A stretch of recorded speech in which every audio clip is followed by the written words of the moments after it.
Good evening, everybody, and welcome to the regular April School Committee meeting here on Tuesday, April 28, 2026 in the Abington Middle High School Library. I just have everybody please stand to salute the flag. I pledge allegiance to the flag of the United States of America and to the republic for which it stands, one nation, under God, indivisible, with liberty and justice for all. Thank you. Before we get into the meat of anything here, the first school committee meeting after the town election is our reorganization, so we have to do that first. So with that, I'll be looking for a motion to authorize the secretary, Mrs. Hernandez, to act as temporary chairperson for the purpose of opening nominations and completing the election for the position of school committee chairperson. I'll make the motion. I'll second. All in favor? Aye. Mrs. Hernandez? Okay, at this moment, I will be looking for nominations for the chair of the school committee. I'll nominate Melanie Whitney. I will second that nomination. Any other? Sorry. No. Let me ask, are there any other nominations? All right, so at this time, I can close nominations. Roll call vote. Melanie? Melanie. Melanie? Melanie. Melanie. All right, congratulations, Melanie Whitney, you are the new chair. Thank you, everyone. Now we Bear, pass it bear to you. with me because this is all new. So at this time, I'd like to ask for nominations for vice chairman of the school committee. I'll nominate Chris Coyle. Do I have a second? I'll second. I'll nominate Pam Neely.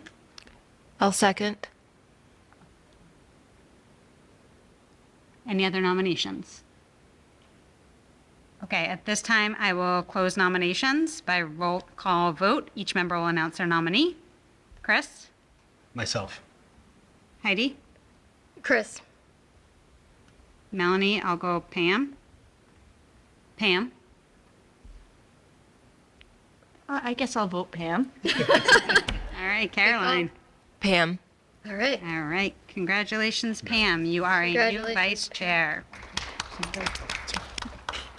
And at this time, I'd like to ask for nominations for secretary of the school committee. I'm going to nominate Heidi Hernandez. I'll second.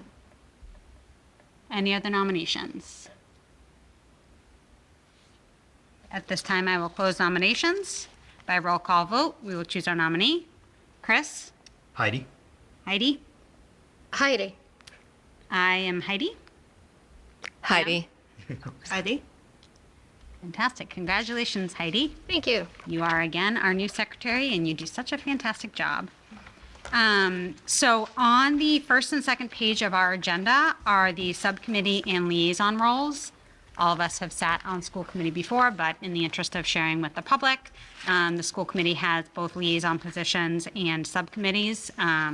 The number next to each subcommittee is the number of people within the school committee that sit on that subcommittee.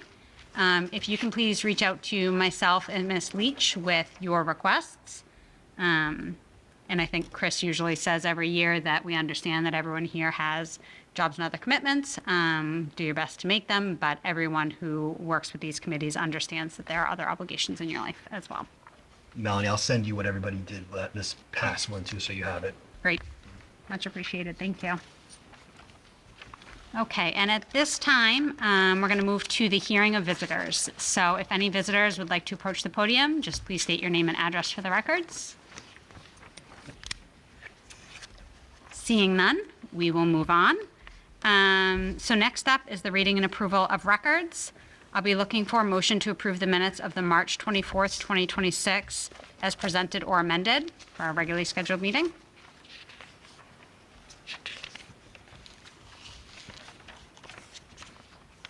I'll make the motion. I'll second.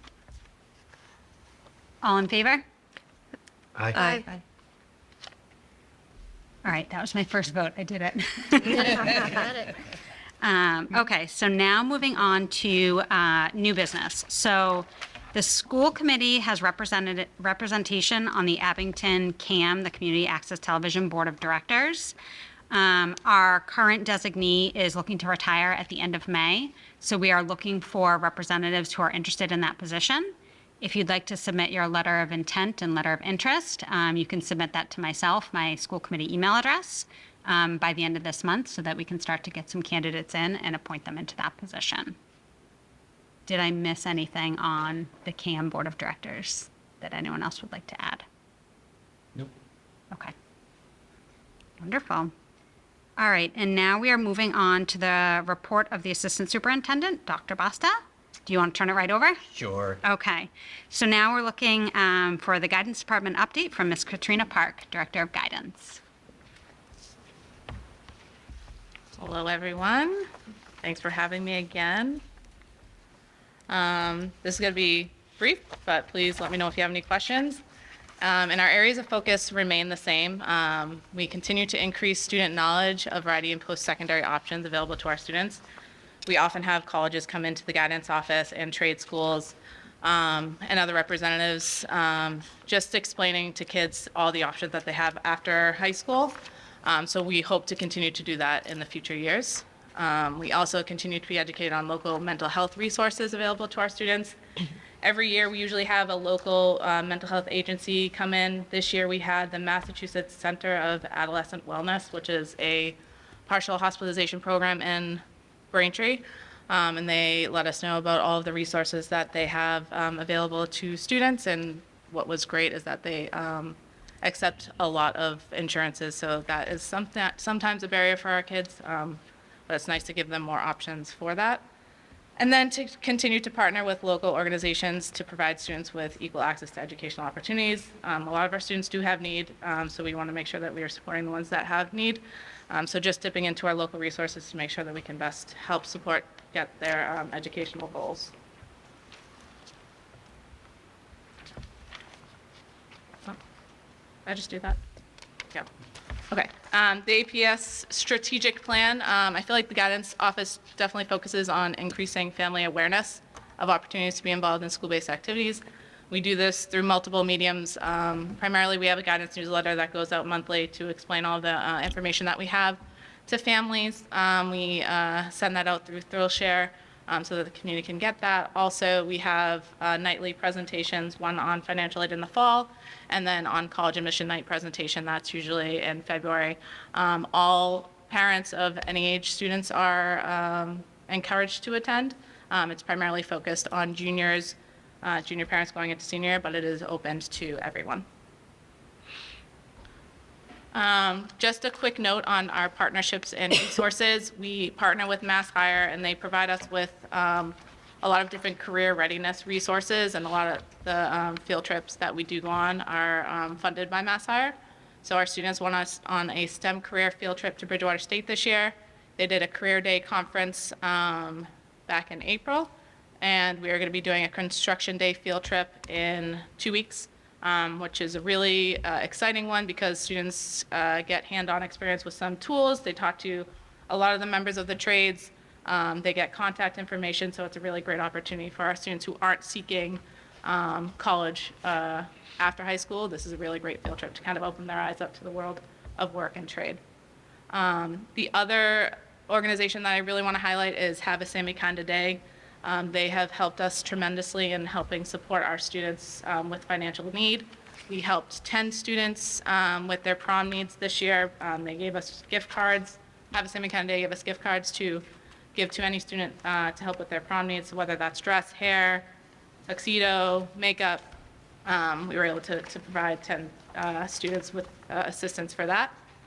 Newly this year, they are offering a $2,000 travel scholarship to Japan. The Japan trip is $6,000. It is very expensive, but this $2,000 will help when students at least get there. So we're really grateful for that. For the past few years, Have a Sammy Kinda Day has a laptop lottery for our seniors. So on our decision day, which we host in guidance the last week of senior year, we raffle out $1,000 towards a laptop that they would use that money for. And then this year, they've assisted with students with dual enrollment and AP payments. So we are really fortunate to have Havasu County Day. Any other community organizations, we are welcome to get more help and support. So if you have anything that you would like for us to tap into, please let us know. Update on Quincy College dual enrollment. Last year when I did this presentation, we were piloting 2 classes for our students to do dual enrollment, and that was environmental science and psychology. As of right now, 4 students in environmental science have signed up for dual enrollment credit. They still have time to sign up. The deadline is May 30th. Psychology is 9 students and counting. Psychology is a semester class, so those 9 students are from the first semester. Second semester, I will be going into classes next week to just kind of promote and push that a little bit more. I went in the first semester, so I'm hoping that we'll get a little bit more buzz this second semester. Students need to maintain a C average in the class and pay for psychology $350 and for environmental science $450 to get that dual enrollment credit. And then that will save them a ton of money on the back end when they're at college paying for their individual courses. Hopefully, we're crossing our fingers. We're trying to get accounting as a dual enrollment class for next year. We submitted the syllabus to Quincy College, and they came back to us with some additions that they would like us to consider and add. So we are kind of going back and forth to see if that makes sense for our teacher in the curriculum. So we're working on that and hopefully that will be another option for our students next year. And just as a reminder, the benefits of dual enrollment. The average 3 credit cost of a public school, at a public university in Massachusetts, one 3 credit course is about $1,200. So our students are only paying $350 or $450. So it is a huge savings on their end. So we're really trying to push this from a financial standpoint, but also it's nice to put on their college application. One of the questions on the Common App asks if you've ever taken a dual enrollment or a college class, and this is a really easy opportunity for our students to kind of take advantage of and maybe bump their application up a little bit. So we're hoping more students take advantage of this opportunity. And that is what I have. Any questions? Questions for Ms. Park? Go ahead, Ben. Do you have a list of colleges that will accept the credits from? We do, yes. I can forward that to you. There is a long list of schools. It's also on the Quincy College website, but I can certainly forward that to you for you to have. And it's growing, the list that they have. It's not all of the colleges, and they said to us, if there's another college out there that a student hasn't sent, they would look into that and connect with that college. Okay, excellent. And then quick question regarding work permits. Do all the students know how the work permits come through guidance, correct? They do, yes. So they can come down to guidance. We have the work permit application right there by the front desk. Miss Padilla, who is our guidance administrative assistant, she issues the work permit. So the students will pick up the application, then they fill it out. Depending on their age, they might need a doctor's signature, then their employment signature. They bring that back to Miss Padilla, who then will issue the work permit. Okay, thank you. And then the instructions for the work permit are also on our website. Oh, perfect. Mrs. Park, quick question. Yes. So I had one. Let me go off the work permit though. Sure. Is that required for like any job that anybody in high school has? Yes. Okay. Yeah. That was the follow-up. Yeah. And then, so regarding the dual enrollment, so they don't need to decide if they want to do the dual enrollment before the class starts? No. Okay. It's really great, actually. They have up until May 30th to pay. So a lot of the classes, like, for example, the psychology class, they already know that they've gotten their C average Yeah. that first semester. And I go into their classes after the first grading, when the grades close for one of the terms. And they can kind of tell, like, am I going to maintain that C or not? And that's a good indicator of, like, yes, based on my first quarter average or my third quarter average, I'm on track to maintain that C. And then they can make the decision by May 30th. Okay. Thank you. Of course. Big fan of dual enrollment, so thank you for that.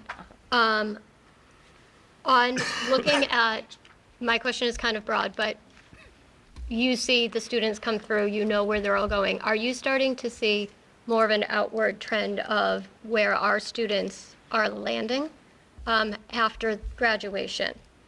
And do we have something set up to elicit feedback from our most recent graduates as far as preparedness, things like that, for whatever they go to in the next level?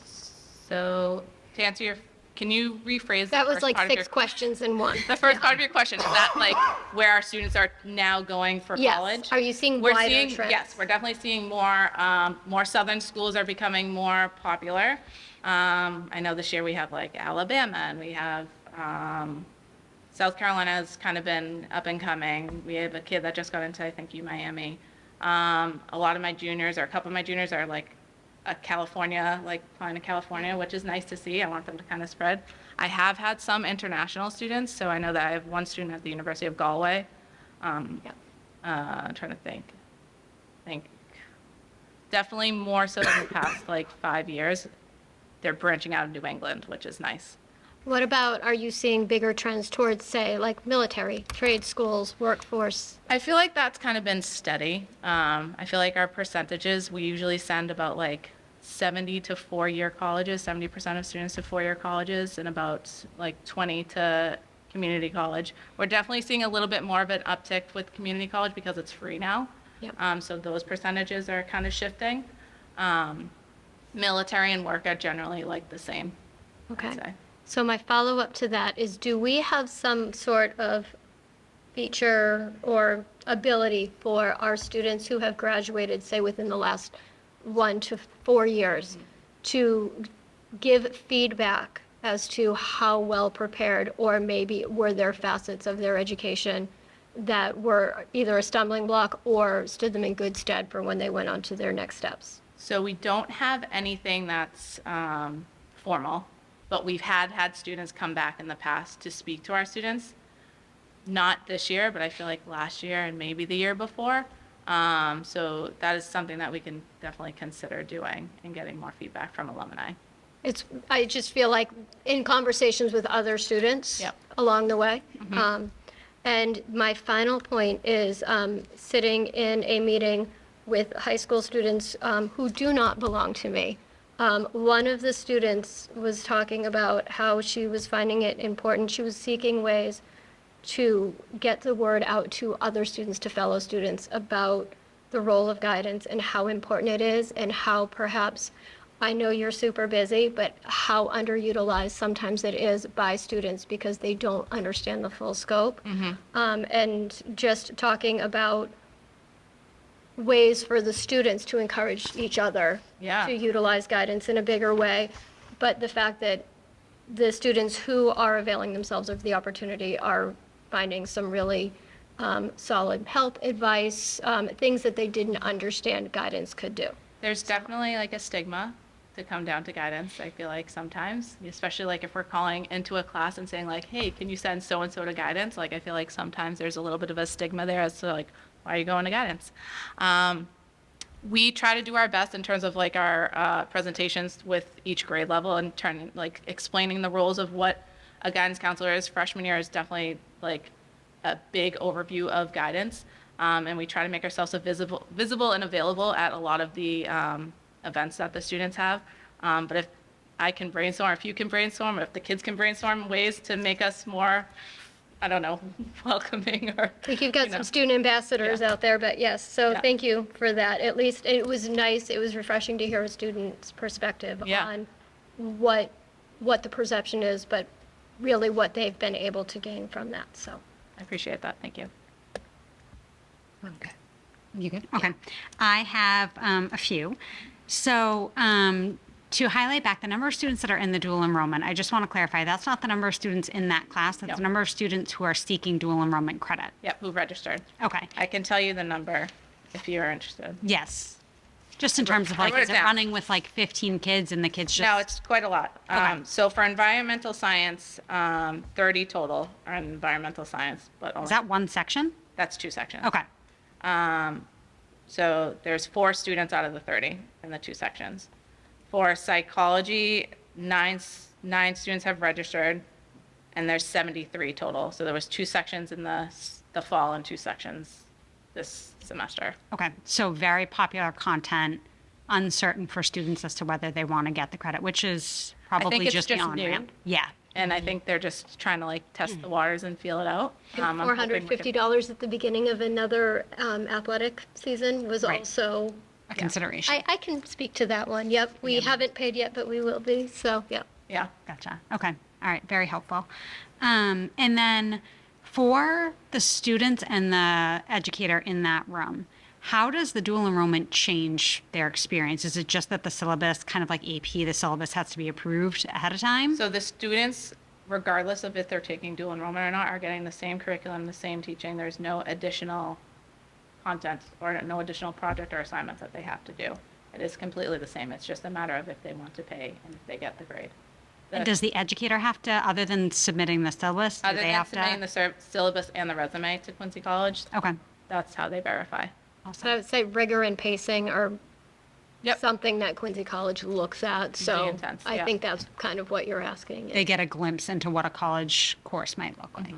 But I guess I just wanted to also make sure that it didn't put this undue burden on the educators to change what they're educating just because of that. And for the environmental and psychology courses, there wasn't any, it didn't come back to me in terms of like they had to adjust their syllabus in any way. It's just with the accounting, there were a couple of things that our class doesn't cover that they wanted to represent in their, based on their syllabus that they have at Quincy. Great, wonderful. Does guidance have any interaction with the Credit for Life program that goes on through the business So department? that's more of the health department. Karen Deasy and Okay. I feel like Kara Howell are more in charge of that. Yeah.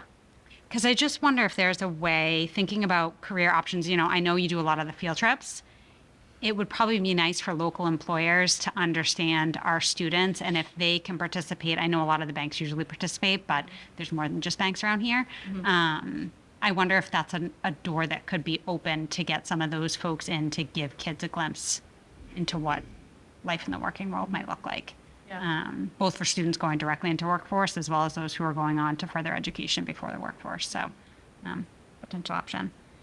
And then my last question is, and if you don't have this, because I know the guidance department is more than just you, but looking for trends on the percentage of time that you spend in future planning for students on post-grad work versus what they need today for mental health or social support.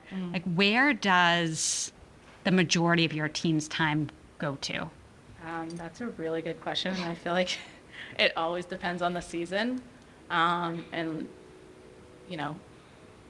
I would say season-wise, and like you can never predict a crisis or a mental health event, but, September, October, November is really heavy with our seniors with the post-secondary planning, getting their applications ready, getting them prepared, getting their essays. We do group work, we do individual work, we have bridge blocks twice a week, so it's very heavy for our post-secondary for our seniors. Juniors are like, we have that junior parent night, then we have the junior presentations in February, and then we're going to have another follow-up group presentation with our juniors in June, and then in between that time, we meet with our juniors individually to figure out their individual plans, and then they seek us out. We tell them like a lot of the college processes, like when they're ready to talk about it, and a lot of the times it gives them anxiety to talk about it. So it's like, you talk to us, you come to us when you're ready. I don't want to freak you out or catch you off guard if you're not there yet, and it's okay to not be there yet. So we give that spiel to the students at first, and we just say, let us know when you're ready. If we call you out, it's just to check in. And then we say, you can meet with us as often or as little as you need to. You just got to let us know that you need that. Okay. But mental health crisis and events are happening a lot lately. So. And are you seeing any trends, like if you look for the last 4 years, are you seeing an increase in need of our student population? Mm-hmm. Okay. I'm seeing a lot of school avoidance, a lot of anxiety, a lot of depression. Okay. And social as well, or more individualized support needed? I'm sorry. I don't have a high schooler, so I don't really know what high schoolers, are there is it mostly navigating social stuff, or is it like an individual, I have an individual need and that's why I'm, It's a combination of both. Okay. Yep. Social media also doesn't help. That plays a big role Yeah. in it. okay. Ari, I have pulled that we don't have phones in the school now, so like that has been Right. really great. is nice. Are you seeing, like, do you have the ability to talk to guidance departments at other schools? I'm going to assume they are seeing the same Same kinds time. of. So I'm a part of the, we have a lighthouse group, which is the directors of guidance on the South Shore. And yes, they are seeing the same trends. Attendance, school avoidance is definitely like everyone's top concern. The anxiety piece tied to that. So yes, in terms of ideas, it's every school has a lot of different resources. So I think we do a good job in terms of trying to meet with our kids where they're at, referring them to places if we can't support them enough here. But a lot of the schools around us are seeing the same things. That's a good follow-up. Do you have a list of resources available to parents when school is not in session that they're able to reach out to in case of something that happens at home? Yep. So on our website, there's a lot of different resources. We also have a list of updated local therapists in the area that we've been sending to parents. I believe Kathleen Posk, who's our school psychologist, updated it last summer. So we definitely have those resources available. We do the signs of suicide training with our ninth graders. I know that they have a session of that in the middle school as well. But with that, we give every student a pamphlet with all the resources that they can access for mental health, depression, supporting themselves, supporting the friend, LGBTQ resources, etc. So every freshman gets that as well who have a health class. Any other questions? Thank you very much, Ms. Park. We you. always appreciate your updates. Thank you. All right, and next up, we have Christina Wilson in to talk with us about foreign language update. Right. Hi, everyone. Thank you for having me. Just an update on our areas of growth from since I was here last year. We have implemented our new curriculum in Spanish 1 across the middle school and the high school. We have 4 new units, and we designed end-of-unit common assessments, and we have standards-based proficiency aligned rubrics. And that has been used in, the rubrics are mostly focused on the high school, but I think the middle school teachers are also piloting them as well. We have worked this year to create new curriculum for Spanish 2, which will roll out in the fall. We'll also be working on designing common assessments for that class. AP Spanish Language and Culture is running for the first time this year. We had 19 students sign up, with 8 students taking the exam in May. And we have 20 students signed up so far for next year. Maybe some more will change their mind. We continue to run the Spanish National Honor Society, and we inducted 44 students in the fall, which is very exciting.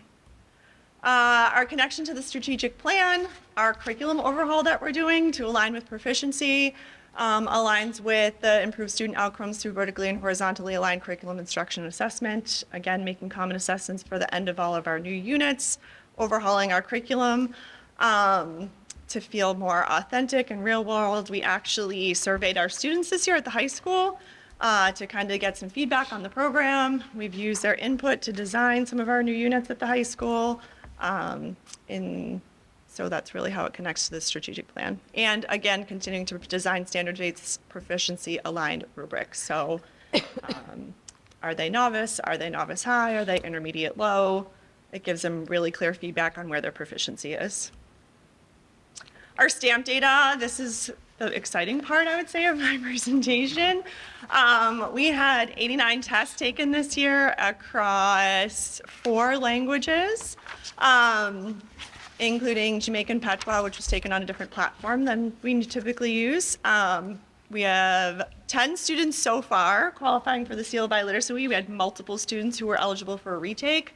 And I do have 2 so far more who have already qualified based on their retake, but we're still testing a couple students.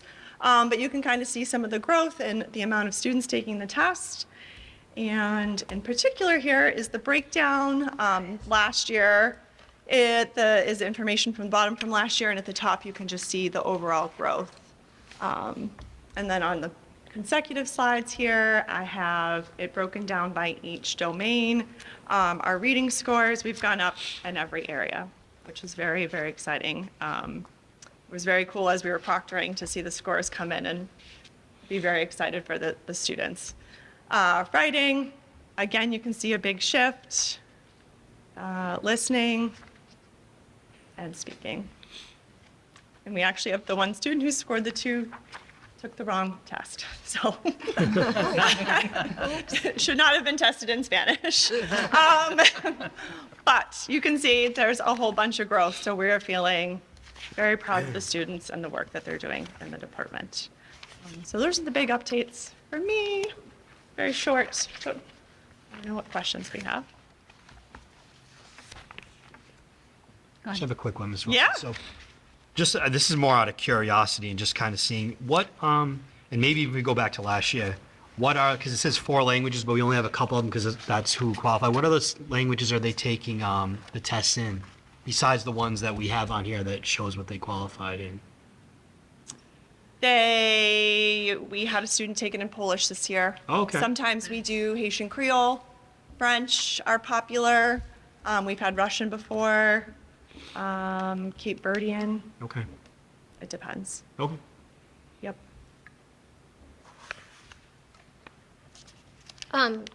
Looking at the speaking scores, I know that some of the feedback had been the speaking part. It's hard. So in all of that, the growth potential, that's the one that got me the most, because trying to get students to gain the comfort level to speak in a language that is not their first language or one they speak in naturally, that is the hardest ask, sometimes the hardest pull with our students. So to see that that growth is there, I'm so curious to see, now that you've elicited feedback from the students, how much more that's going to grow. Yeah. Can I ask you, though, do you have any concrete examples with the rollout of the Spanish 2 that's coming out in the fall? How is that going to look different from what you've currently been doing? Our Spanish 2 curriculum Yes. particularly. Yes. Our Spanish 2 curriculum right now with the textbook has 3 separate units about traveling, 1 on the plane, 1 on the train, and then a 3rd one. On the I automobile? can't think of. So we have now just done 1 unit on travel, and really thinking about of that vocabulary, what do the students really need to know if they were to leave Abington and travel somewhere else? So thinking like what is applicable, what is real life, and then one of the things with proficiency is having students be able to narrate in different time frames, particularly past, present, and a little bit of the future. So we've looked at our Spanish 2 and Spanish 3 units that we've started to brainstorm for the following year, for 2027, 2028, about how we can be more intentional and strategic to do that. So we're going to kind of slow down some of what we're doing. We've typically done in the past with Spanish 2 of throwing like all this past tense at them. What do they really need to know to be able to communicate? And Spanish 3 is going to start to focus on going between the different time frames. I think we started to come up with a unit like then and now, where they would compare like what they were like when they were a child to what they're like these days. And that'll directly improve their proficiency, which again helps them like qualify for the CO and so on and so forth, and communicate outside these 4 walls. Thank you. Yeah? Questions? Just a clarifying question. Looking at the group averages that break down like the reading, writing, et cetera, what is the threshold that makes you biliterate? Like what's They need a 6 A on 6, each of the okay. 4 domains. So the composite score is just part of the data that we get from okay? Avant. So they need a 6 on. They all need a 4. 6 on each of the 4. Yes, that is to qualify for the seal. They can get, and it's combined also with their ELA MCAS score. And then if they want the seal with distinction, it's a 7, which we do have students graduating this year who are earning the seal with distinction. That's amazing. Can you just explain for people who might not know too, because you were talking about students who are able to retest. Can you just, What that means? yes. So a student, if they have scored a 6 or higher on 3 of the 4 domains and a 5 on the 4th domain, we can have that 4th domain reset and they can retake it. And we have had a very high success rate the last few years in students earning the seal when they've done that retake. So we've had 2 already come in that they've now qualified for the seal on their retake, which is very exciting. And they're doing the retake. And they're doing it. The kids are very motivated. I mean, we have changed our procedure every year based on student feedback about where we test, how are they most comfortable. So based on student feedback this year, they had suggested the auditorium because it was the biggest space. So we made it happen. So we tested in the auditorium so that they could spread out. We did it spread them in half and tested over 2 days. And they were incredibly motivated. I mean, we could not have been more proud of how hard these students worked. It was very exciting, yeah. I'm also just curious, how is this test marketed and to whom? Is it open to anyone who wants to try it, or do you kind of court like the students, like the ELs and like the students who are doing really well in Spanish? Or? Yeah, we have ELL students who will also take it. It is required for all students in Spanish 4. Okay. And the AP students took it if they wanted to. I had them take it if they hadn't earned the seal with distinction. And then anyone else who's interested, they have to be at least a junior. They have to have the ELA MCAS score to qualify, because in order to earn the seal, that is part of the requirement. So it's really open to anyone who meets those requirements. And a thrill share message goes out, well, it used to be Constant Contact, goes out in the fall every year to Okay. all high school parents to let them know about it.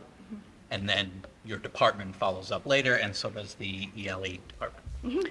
And what's the, Sometimes it's word of mouth. Like a student will come up to me and I'm like, yep, I'll add you to the list. I'll pull your ELA MCAS score and you're in.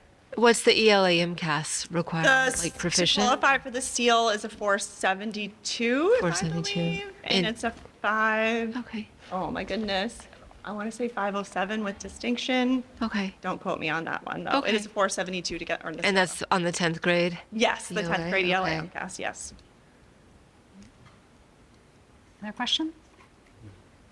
How many students do you have in Spanish 5? Do we have a Spanish 5 that runs?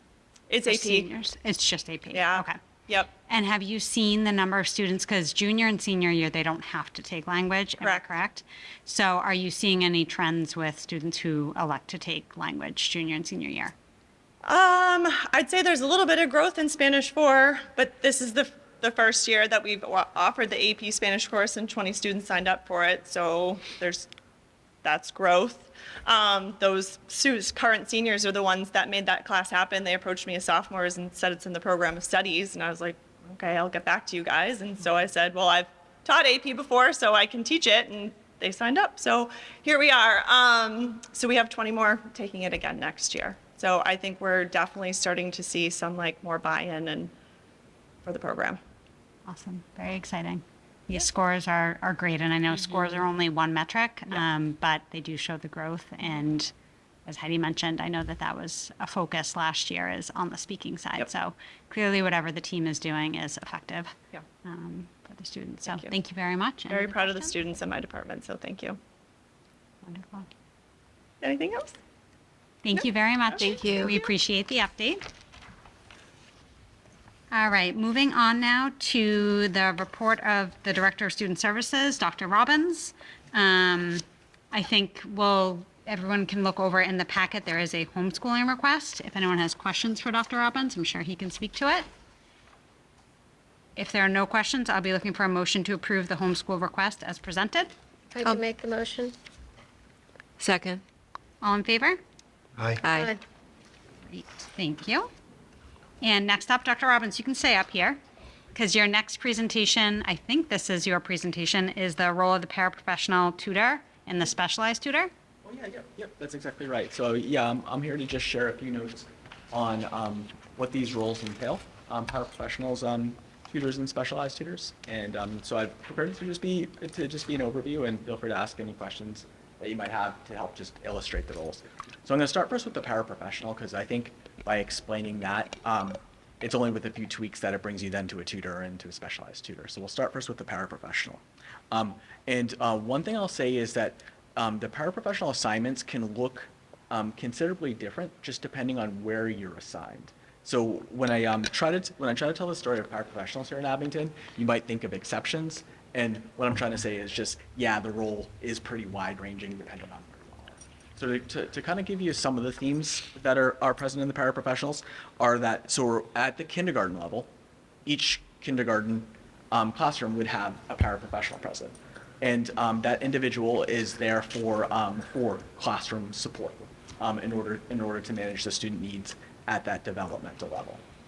However, when you go on to the elementary level, the paraprofessionals are assigned according to identified student needs through the special education and IEP process. And what paraprofessionals tend to serve on average at the elementary level are academic and behavioral needs. There are exceptions, though. And then when you get to the secondary level, on average, what paraprofessionals are supporting are executive functioning and academic needs. Just because at the secondary level, the shift goes to students managing themselves, their time, their materials in a way that we don't require of elementary students, and some students with disabilities will require that support. So that's why you're seeing more executive functioning support at the later levels. So that kind of, so I just made those notes to just kind of point out that the role can just take different iterations depending on what grade you're at. But by and large, what we're attempting to do in terms of our paraprofessionals is support students with disabilities. So it's really intended to make it so that our most vulnerable students can better access the life of the school. So the idea is that our class, something that you and the school committee could say better than I could, is exactly what the average is of each classroom is at each level, but we know it's quite large. It's in the 20s on average. And so the idea is that we have one classroom teacher who's meaning to convey all the general ed standards to the students present. And we know that on the basis of disability, there are many students, in fact, on average 1 in 5, who are in an imperfect position to understand what's being conveyed, or to recall what's being conveyed, or to just show what they can do at any given moment, or to consistently perform. And oftentimes that's a result of disability. So what happens is at IEP meetings, the assigned team will have to decide what support does that given student need in order to make meaningful progress in the general ed curriculum. And in a number of cases, what a team will decide is that a student will need to participate in a supported classroom. That means more than just the general ed teacher. There needs to be another adult present to support access. Another adult who's able to make the adjustments so that the student can learn what all the other students are expected to learn. And that'll kind of lead to a bit of the details about what it looks like to be a paraprofessional in a classroom. So as I said, how the paraprofessionals are assigned is based on, unless we're talking about kindergarten, is based on whether or not there are students with disabilities present. And those students with disabilities need to have IEPs that indicate that a support professional is necessary. That IEP will indicate at what frequency and how many minutes per day and in what setting that paraprofessional is needed. And now here's what it looks like. So depending on what the student needs, it could be academic in nature. So it could be that this paraprofessional is supporting small groups of students to review or to preview concepts that all the other general ed students are being exposed to. Or it could be that the paraprofessional is meeting on a one-to-one basis with a student to help solidify the concept that all other students are being exposed to, so that they can be at that instructional level. Or it could be monitoring the classroom to provide subtle and occasional notes to those students to help them recall what is necessary. So imagine an independent writing assignment. It could be an extra adult circulating the room to make sure that they're making use of capitalization and spacing between words and punctuation. Or many of our kids with disabilities struggle at the outset of writing tasks. Writing is considered one of the most complicated early academic skill, like in terms of letter formation, spelling, the logic of your sentence, how your sentence connects to others. So many of our students get stuck at the onset. So our paraprofessional is there to help kind of help them develop their ideas and then help them get it on the page. So oftentimes it takes that form as you move up the grades and get into the secondary level. Many of our students might need support like in the note taking process, or might need to be coached a bit as to what they have learned previously, so they can fulfill an in-class assignment. Another way that paraprofessional roles look is in the realm of behavior. Now, this tends to be the case most often at the elementary level. Sometimes at the secondary level, we will still have students with significant behavioral interference, but the idea is that we have students who, because of their disability, struggle to understand the behavior expectations at any given moment, or to realize that their behavior at that moment doesn't match what it should, or to realize how others are making sense of their behavior. And so we have these extra adults to help clarify all of that. So in concrete terms, what does that look like? So at times it could be an extra adult previewing what behavior is expected at any given moment. Hey, when we get to the library, I expect you to sit in the green cube chair and have your hands folded on your lap, or things of that nature. It could also be providing a student with making sure a student's individual behavior support plan is being followed. So oftentimes our students, especially with neurological differences, struggle to do like routine classroom tasks. So in order to help them get through that struggle, we'll often provide incentives or rewards. If you do this, we can go to the gym and play basketball for 5 minutes, things like that. And in that case, that requires an additional adult to make sure that student can safely access that task, and so on. So a quick sum up point before I kind of start transitioning to some other things is that the paraprofessional is a very varied role. It depends on where you're assigned. If you're talking about kindergarten, then we're talking about general classroom support. But as you move beyond kindergarten, our paraprofessionals work in order to support students with disabilities. It's because an IEP team has assigned that this is a necessary support for the student to access it. The emphasis of elementary level paraprofessional support is really academic and behavioral, and then as you go up the grade, we're talking academics and executive functioning. Every so often, a student will have what's called a one-to-one paraprofessional, and this is an arrangement where throughout the student's entire day, an adult will be needed. This is often to ensure safety, behavior compliance, and for students with a level of need that requires almost moment-by-moment clarification and support. So that's kind of it's kind of a varied story, but that is a bit of the story of the paraprofessional. Okay? So how does the paraprofessional differ from the tutor? So a tutor also, like a paraprofessional, is designed to support designated students. But the responsibility of the tutors differ because the tutor has a greater amount of management responsibilities. So oftentimes they will select the curriculum materials. They'll design the lesson that students are participating in. They'll decide which assessment is necessary. They'll actually score the assessment, and they'll work in partnership with the general ed teacher to for the student's educational experience. Whereas the paraprofessional, most of those decisions in terms of what's being taught, what materials are being used, how am I being assessed, how's the student being assessed, that comes from the general ed teacher. So the tutor just marks this midpoint that where the tutor will actually take on more responsibility for the overall instruction. And then when it comes to specialized tutors, we have just a handful of these in the district, but what they are is there are representative, the word ambassador comes to mind, just sort of our expert on a particular specialty. One example of this is we have OG tutors. So Orton Gillingham is a multisensory reading intervention that there's a strong research basis for students with dyslexia. And so these are individuals who may not be licensed as general ed teachers, but have met all of the training requirements for Orton Gillingham.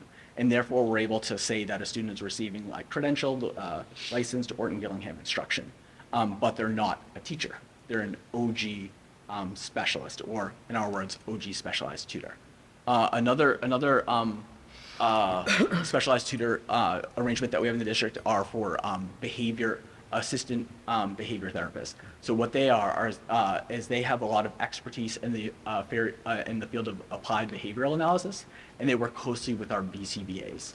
And so they are called into our most challenging behavior situations to help implement behavior plans with like really strong fidelity to help students really bend their behavioral curve and start adapting to sort of day-to-day requirements. They also work in partnership with the BCBA to consult with teachers to make sure they're using behavior plans as they should, and gathering data and analyzing data. So there's the OG tutor, there's the behavior therapist. So they kind of represent specialties. They're ambassador to specialties, but they're not quite teachers. So that is kind of the overview, the story of paraprofessionals, tutors, and specialized tutors. Anything anyone wishes to add, or any clarifying questions? I love that explanation has been given, because for years we have talked about our tutors or our paras, what have you, without having actually asked anyone to explain in detail what they are. And honestly, having served in a lot of these roles in my career back in the day too, I can tell you a lot of times kids don't know who actually does what. They just know that they have two teachers in the room who they really care about a lot. Who cares about them? And who cares about them, makes them feel seen. When we can have more adults in a room, everyone benefits. But thank you for taking the time just to kind of clarify the roles, hash them out, to give people a greater understanding of not just the minor miracles these people create every day in our classrooms, but why these roles exist the way they do, and their importance to the classrooms at large. I definitely don't have anything to add. Okay. Thank you very much. I think it's, what I heard over and over again is just that all of these individuals are helping to support the learning in the classroom. And yes, there's behavioral components as well in executive functioning, but it is to help our students thrive. And it is not, the role of these individuals is not about making a copy. It is about helping educate our students and having students with the greatest need meet the same educational goals that our gen ed students will. So appreciate that. Thank you. Thank you. Thanks, James. Wonderful. And now moving on, Annie Robinson, the director of the Early Education Program, is here to talk about the School Improvement Plan.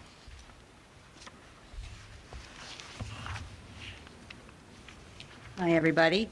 So this evening, I have a little slideshow for you to be watching while I'm speaking. And there we go. So this should just be running as I'm speaking to you. This will just give you another little bit of a flavor of what goes on at the Abington Early Education Program every day. So I always like to start by thanking our school council members.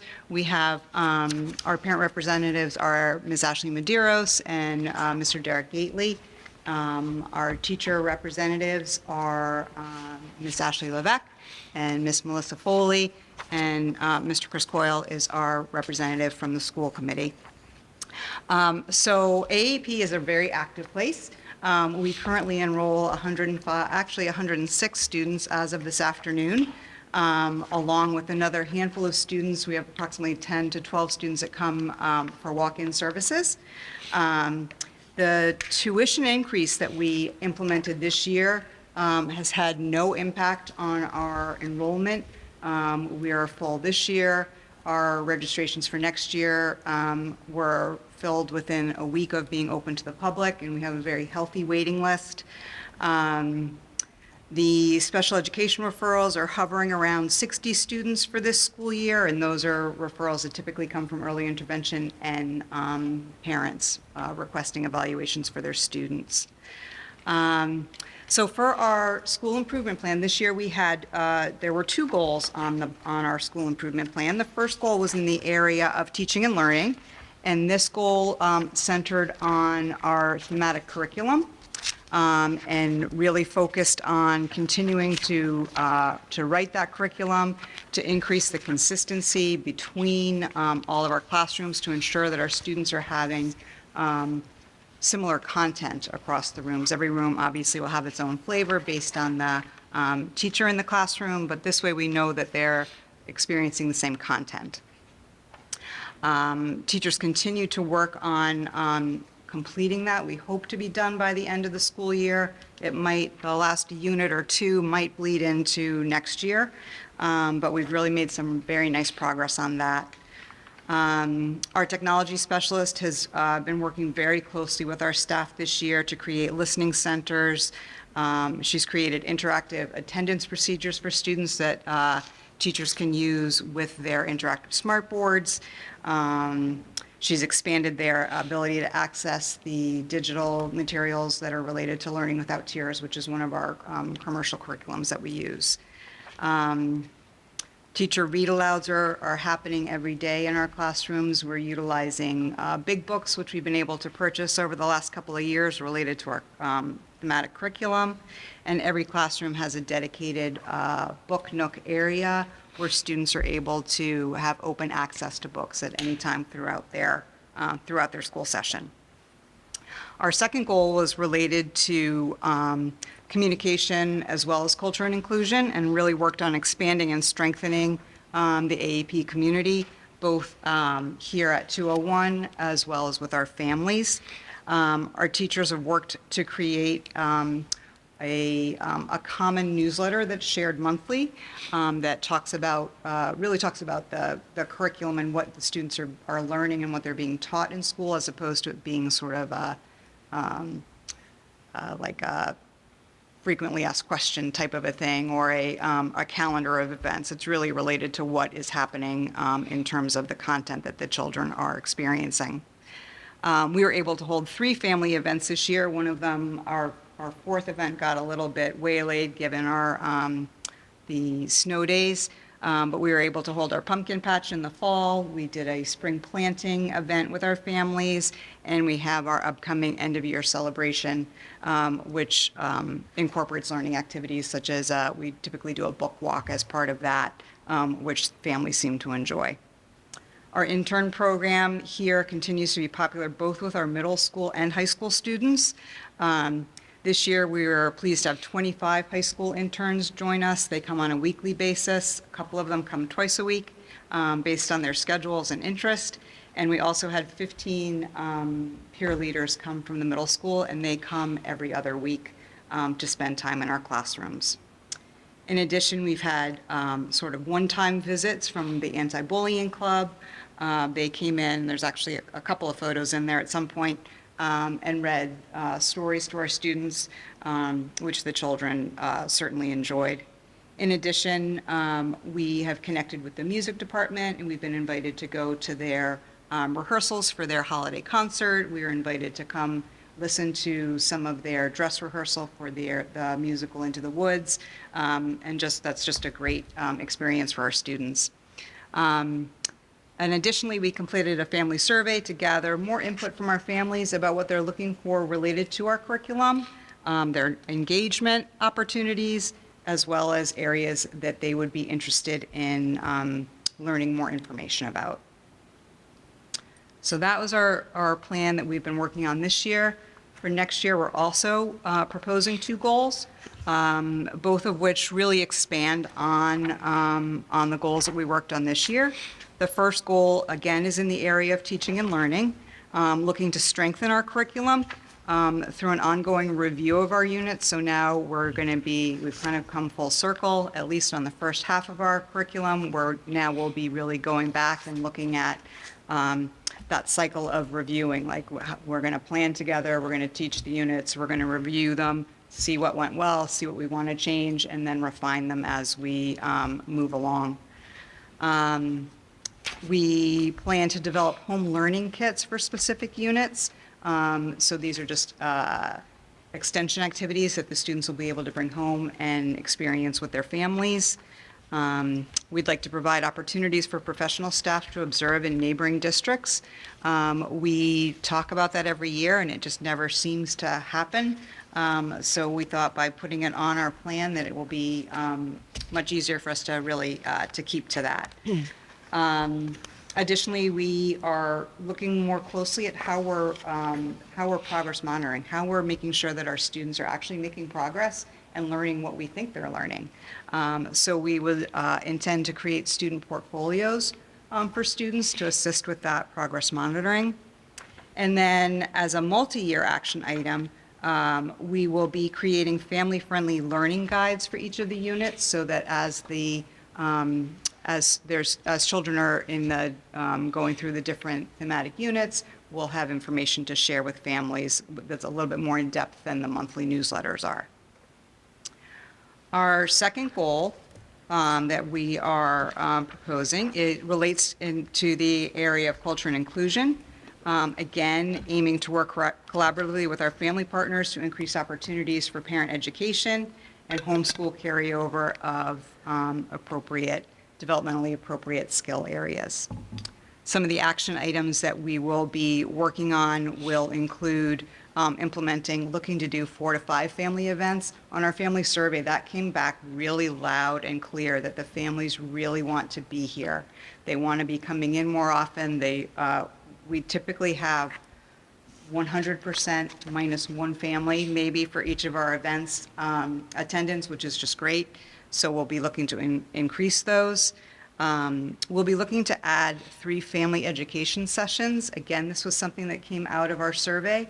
And those 3, one we would provide information in person, one would be a virtual session, and then the third would really be providing written information. And the areas that were highlighted by our families were communication, so development of communication skills, pre-academic skills, and self-help skills. So those are the 3 areas that we'll be focusing on through those sessions. We'll be looking to create book buddy bags to encourage active reading opportunities at home. Again, anything we can do to encourage early literacy with our families and encourage reading, and also that tie to school is certainly important.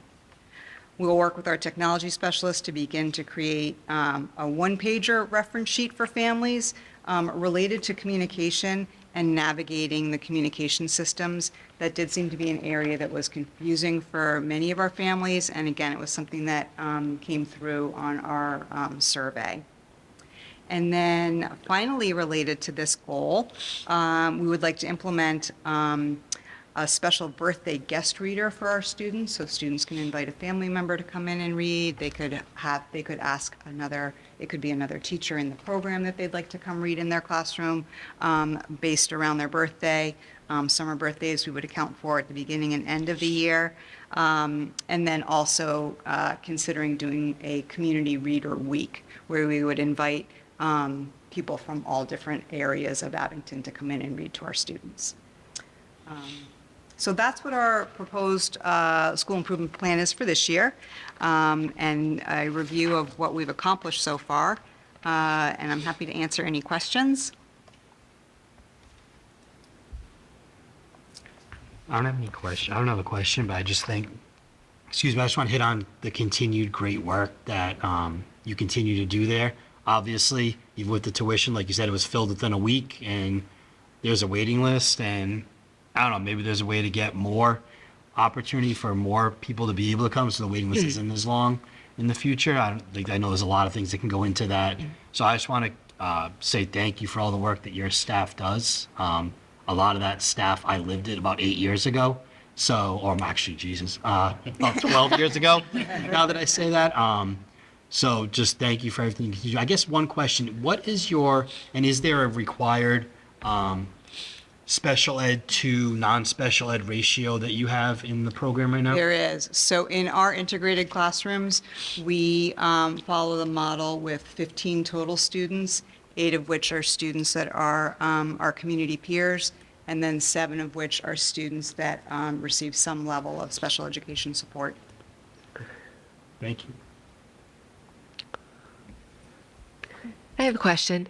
For the goal 1 for this year, you mentioned working with the technology specialist and smart board activities. So I'm just wondering, like, what kind of digital materials are being used, like in the preschool for the students, and like what? So we have, each of our classrooms has a smart board, so the big interactive board.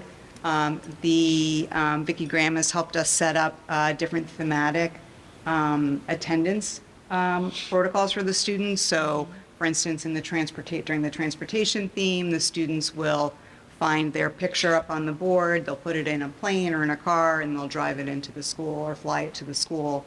So it'll be kind of like a grab and drag. She has created a bunch of slide decks of activities that are related to our units again. She has helped us create the listening centers, which are also part of that, or can be connected to the interactive board as well. So as the students are listening on with the headphones, it can be connected to the board as well for the visual support. Okay. All right. And I also just wanted to, this isn't a question, but just a sharing of excitement. I love the working with the music department and the theater department. That's so important to just give them the arts at a young age. And I really hope that the staff are able to observe in different districts this year, because I think that's so valuable. That's definitely a priority for us, for sure. Okay, good. All right. Thank you. Chris, I think you hit on my question for the most part. Did you seriously say 60 students? I'm sorry? Had you said earlier that you had 60 students identified with special ed referrals, either through early intervention? Those are our referrals. Okay. So that's 60 so far for this year. Those are students that are either being referred to us from early intervention where they've been receiving services. It could be students that are attending a community preschool, and the community preschool is concerned. They let the families know they're concerned, and they'll reach out to us. Or it could just be families that have a developmental concern about their children. Okay. And so you that's just, even before the students, because then you always have the students who have never been in any sort of formal setting because they are very little and concerns crop up. Yes, Chris? Could you clarify, really for the people at home, what you mean by Early intervention, that was, yep. Sure. So early intervention is the services that take place from 0 to 3. If a child is identified with having any sort of a developmental delay in any area, they would be referred to early intervention. Families can seek that on their own, but quite often they're referred by their pediatricians. And to be clear, there are early intervention things that they might be dismissed or released from early intervention because whatever that prevailing factor is no longer an issue. But for some of these kiddos,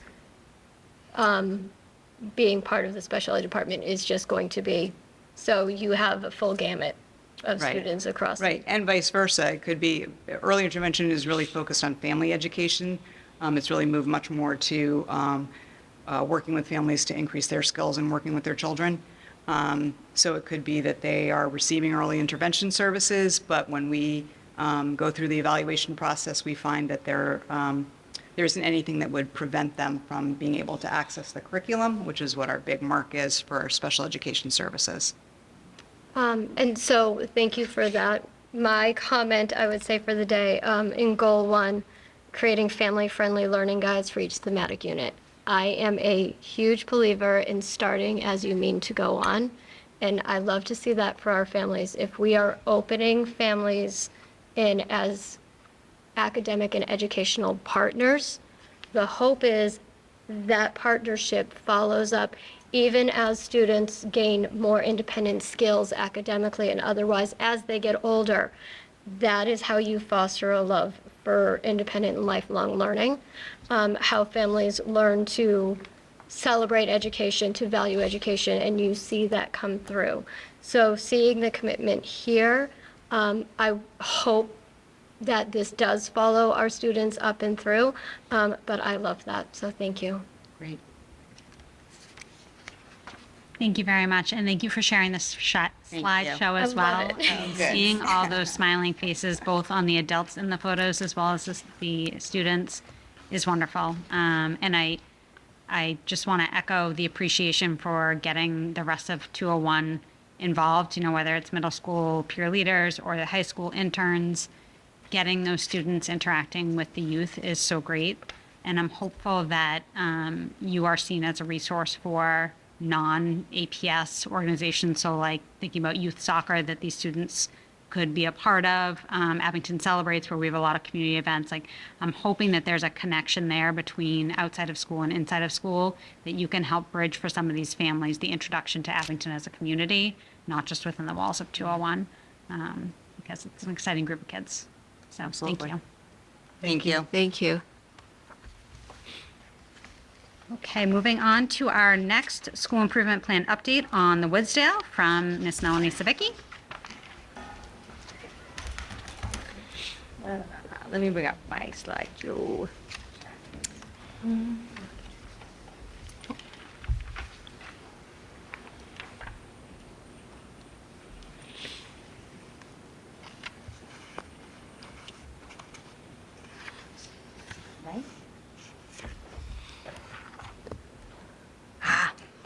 All right. All right, I know you guys have the full, plan in front of you, so I'm just gonna briefly highlight some of the things we've done this year and what we're gonna work towards next year. If you have any questions, shout them out. Just gonna highlight this visual that you're seeing right here on this first slide. This is kind of what we worked towards, kind of like, I say September to December with the students in the classroom. We had them create, vote on, change, and design everything a part of this logo, so it really was like the third and fourth graders created this to make sure there was space for everyone at Woodsdale. It's kind of our core values that since December, and since this has been introduced as kind of our core values at Woodsdale, the students, these are conversations, these come up in conversations all the time.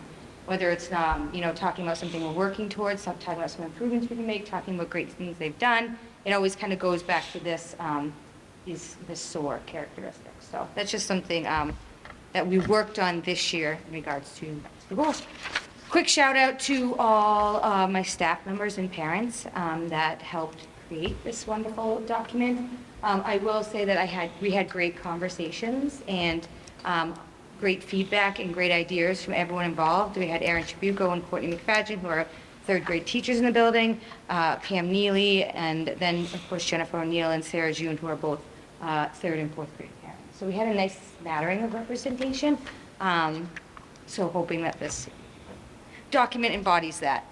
This is very tiny writing, so I don't expect you to read it, but I'm just gonna kind of point out, we stayed within I would say the headings of the previous document that was created last year, this year, but kind of adjusted some of the objectives to kind of meet the needs of Woodsdale this year.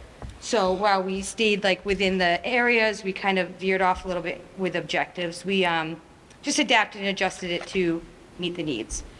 Some like brief highlights that were really, big lifts this year was the soaring awards and program that we started with the motto. For teaching and learning, we instituted enter and exiting letters for all our interventionists. That's students who receive reading or math in a non-formal IEP way. Those are students identified through the iReady assessments and general education teachers' observations. Another thing we did was we increased PTO involvement, which was a huge hit in terms of increased collaboration with getting materials in the building that we need, specifically for recess. We just added picnic tables to the outside, which people are loving, and also the enrichment programs that they come in. Also, field trips have been a big hit this year because we've kind of ceased them for a little bit. So that they've been huge at doing that and kind of helping out with the, just keeping everybody's spirits up. So a big shout out to them. We recently have kind of with the mental health team district-wide and in our building really strategically looked at the Lunch Bunch program this year. They renamed it to kind of a social skills group, so it's not pinpointed or pigeonholed to just that lunch time.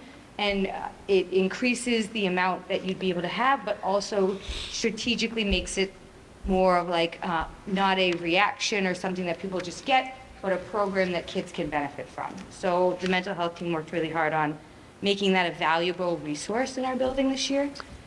And lastly, recess, we, reinstituted grade level only recess. With the addition of one recess pair, we're able to, they do soccer, wiffle ball, wall ball, all that fun stuff that the kids are just loving this year. So that's been really fun.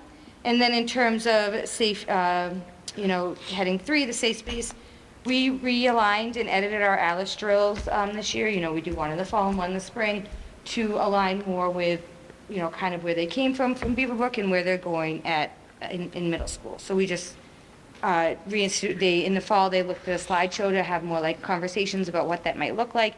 And then the spring, we were able to evacuate the building. Moving on to next year, the committee, or the council, thought it would be appropriate to kind of align with the district's strategic plan headings. So we stuck with those, with the exception of district operations, which is the 4th one, and we inserted social emotional development because that's always a hot topic at our level.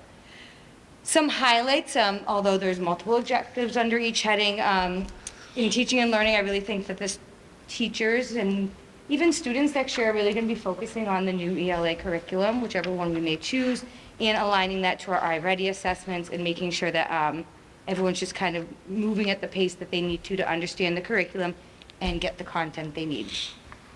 Standard 2 communication. This year we adopted the Thrill Share and we implemented it, and the teachers have been very flexible with their learning. But I do think it needs to be something that needs to be continued growth amongst the staff's understanding of how to utilize it and the parents' understanding of how to utilize it. We still get multiple inquiries a week on why am I not getting this, why am I not getting this. So that's just something we're going to focus on next year, is increasing our almost training for parents and staff. Number 3, we really want to start to utilize the internal experts in our building to make sure that they're not just sought out for consult or in crisis situations, that they're used during PDs and CPT times to ask questions and be able to kind of impart some of their knowledge that you kind of think they might know already, but it's nice to know that the resource is there. We also want to always continue to increase opportunities for family to celebrate their diversity in our buildings. I think that's going to be a big thing next year, is how to incorporate all the holidays, all the cultural aspects, all that thing in an appropriate way that makes everyone feel included. So I know that the staff has talked about creating a document and making something more formal, so we're all kind of doing the same things in our building. Lastly, the social emotional piece, we really felt that it was important that there was more education for families in terms of expectations for social emotional development, expectations for what we would expect to see at 3rd and 4th grade. So we really want to focus on providing opportunities, information for families and people just involved in the process. We talked a lot about helping and supporting our bus drivers next year to help them understand the child development process. So sometimes their expectations of a 9-year-old can be a bit higher or lower than what they expect. So just to help them kind of make that an extension of the school day in terms of expectations. And when they also, lastly, we talked about possibly creating a peer monitor situation at recess, just imploring kids to not identify negative behaviors, but identifying positive behaviors and positive social situations, incorporating an opportunity for them to lead a game or them to be a referee in basketball or just them to take ownership of how well they want their recess to go. Any questions? Sorry, I talked fast. So yeah. One. Savicki, so I think Hang on. No problem. So Woodsdale to me has always been like that. It's that bridge kind of school from where K through 2, they're all kind of learning everything, and then they come here and things kind of shift for them. And I think when I see you talking about the inclusion and equity, one thing that I love to see, and you're doing it, I guess maybe continue to focus on it and drill into it, and is I think the opportunity is there at that age, that grade level, to create the connections amongst kids with different interests. At Beaverbrook, they kind of already do it because they don't really know yet. By 3rd and 4th grade, that's where kids start to feel, am I good at sports? Am I good at something else? And frankly, outside of the building, it's where you kind of see divides start to happen. Not divides, what's the word I'm looking for? I'll just call it groups, but like... Clicks. Yes, thank you. Thank you. So like cliques can start to happen. And I think if your school, and I don't mean to put the whole pressure on you, but if it's there to kind of try to look to break that and group kids together, that maybe they can continue to do that as they come up here and as they get to Mr. McCurtain's schools behind you, and he can kind of continue to build off that, particularly in 5th and 6th. I do understand at a certain point things happen, but I think sometimes we see it happening too soon in Abington, and I think we can look to maybe just, like, I think it's the perfect opportunity at Woodsdale with that community to to push as much as we can to make it happen. So it wasn't so much of a question, more maybe a pulpit statement kind of thing, so. Yeah, and it's not something that it hasn't gone unthought of. So the thing about is that in kindergarten and 1st grade, you're very much taught, like, everyone's your friend, we're all friends, and we're all happy, and everyone has to be happy all the time with each other. I think where you start to see the divide is in 3rd and 4th grade. At that age, they're starting to realize that, like, I don't have to be everyone's friend. I have to be kind, I have to be accepting, I have to include, but I don't have to be everyone's friend. And I think that's